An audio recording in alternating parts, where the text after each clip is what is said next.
we had a racist murder of a young African boy in Oslo in 2001. He was murdered by a Nazi, and his father was from Africa and his mother was Norwegian.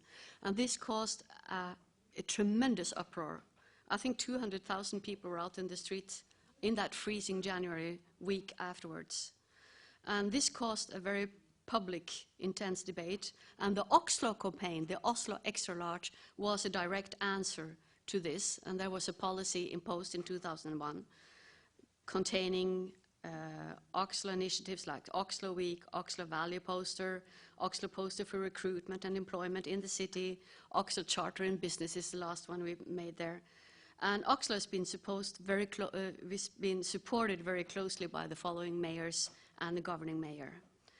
Our last governing mayor, Erling Lae, who quit in 2009, was himself an open homosexual and married to a priest. Which might explain, I think, some of the long connections between Church of Norway and city policies, because traditionally the city has no religious agenda apart from providing burial services and distributing state money. Now, the next one, the Danish cartoon drawing of the Prophet Muhammad in 2005, I'm not sure if you remember it, but there was, the Danish newspaper published 12 cartoons of the Prophet Muhammad.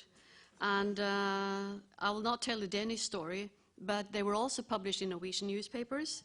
And in Oslo, the informal relationship between the Church of Norway, the Islamic Council, which is an umbrella organization, and several political parties led to secret meetings and an unexpected press conference where an apology was given to those who felt offended by the cartoons.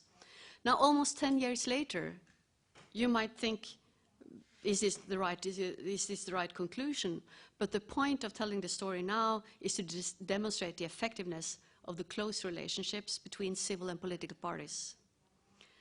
And the terrorist attack, which you've already mentioned, I think I could speak for hours about that. But what is interesting or tragic is that in the first terrible hours after the terrorist attack, there were reports of Muslims being shouted at and even harassed in the streets of Oslo. And some Muslims have afterwards told stories that because of recent larger terrorist actions in Europe, they themselves feared that this was a Muslim attack. And late at night, it was published that the perpetrator was a white Norwegian living in a very well-to-do area in Oslo with a fierce hatred of the social democratic values and the Labour Party. Now, our mayor, Fabian Stang, who is still our mayor, visited one of the largest mosques in Oslo on invitation just after July 22nd, and he said, quote, "The murderer was white. As far as I know, he might even be Christian. He did not live very far away from my house. I want to thank you for not considering me to be a potential murderer." And the effect of these kind of statements in time of crisis is almost overwhelming.